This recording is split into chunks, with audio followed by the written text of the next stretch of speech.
We are at Countryside Fire Station #1, the original Countryside Fire Station on Midlothian Road with our friend fireman Tony Rodkey. As you're watching this, it's October, which is Fire Prevention Month.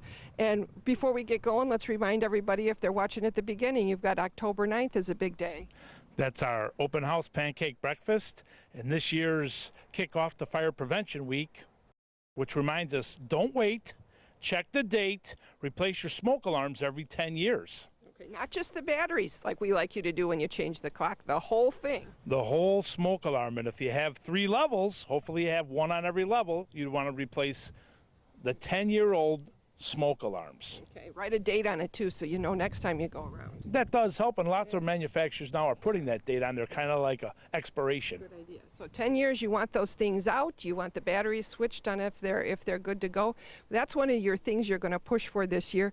And part of fire prevention has always been education. You're busy in the schools. You're giving classes around to the community.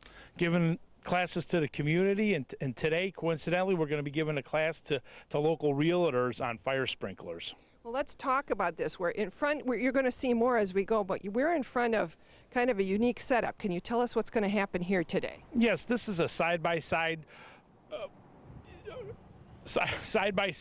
unit that we're going to have one fire that shows no fire sprinklers and what the consequences are, and then the other side here is sprinkled, fire sprinklers in there, and shows the benefit to fire sprinklers in the home. So today, I know this seminar you're having today for the realtors, it's a FEMA grant because it is important for realtors to understand what they're selling. But can we tell people out here, the viewers at home, if you're buying a house or remodeling a house or looking for a house, it's getting more and more common for communities to require residential places to have sprinkler systems.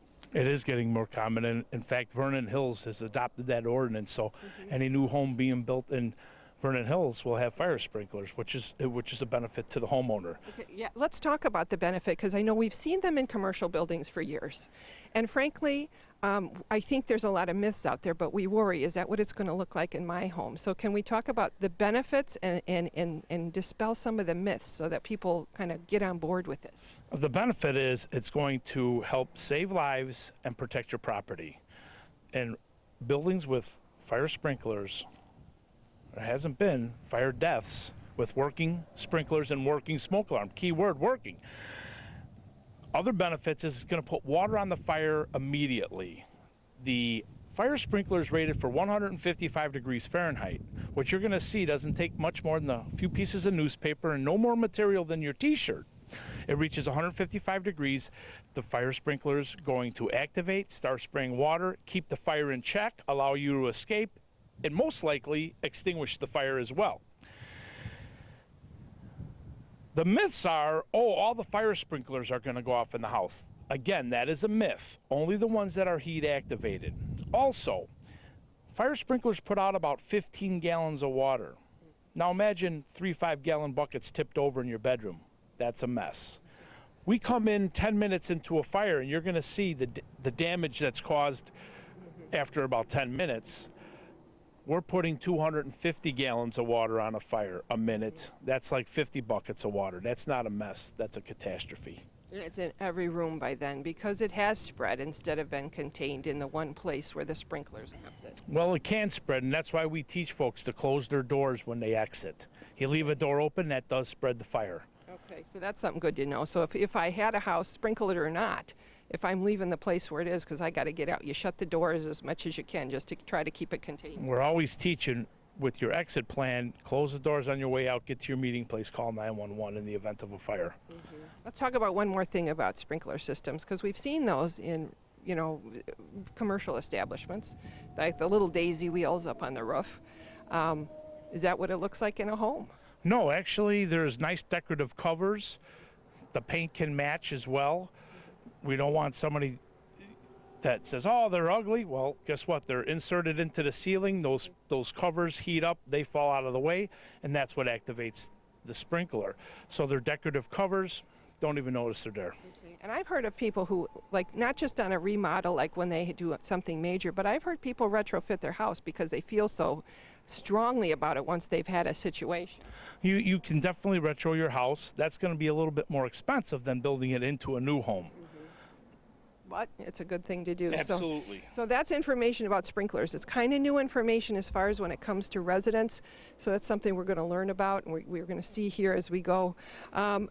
Something else, because as we're talking about fire safety, let's give a couple more tips, because you mentioned having an exit plan. Can you remind people what you mean by have an exit plan? Well, Edith, exit drills in the home. We want you, and we teach the children in schools to create a fire escape plan so you know what to do and where to go in the event of a fire. Your job is to get out when you hear the smoke alarm go off, get to your meeting place, typically somewhere out in front of the house that's designated by the family, call 911. You don't have a plan, there's more chaos, people are unsure what to do. By having that plan, practicing it, as we do in the schools, we're much more prepared.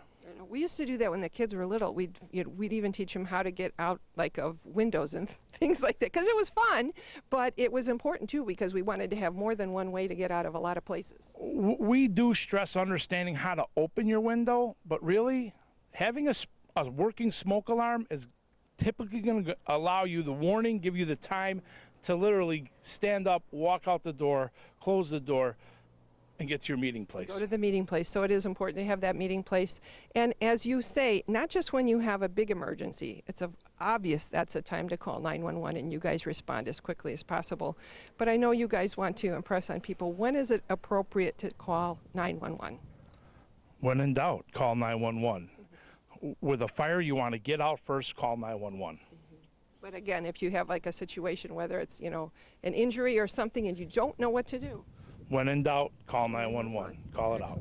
And if you guys want more information about this, if you want to talk to Tony or the fire inspectors to learn more about this, they're at the station. You can give them an email, look online. You got a lot of information online too. So absolutely, and you should see that reminder Sunday, October 9th, 8 a.m. till noon, our open house and annual pancake breakfast. Come have some pancakes with me. Good idea. The whole community loves it. So thanks very much, and thanks for all you guys do. You're welcome. Appreciate it.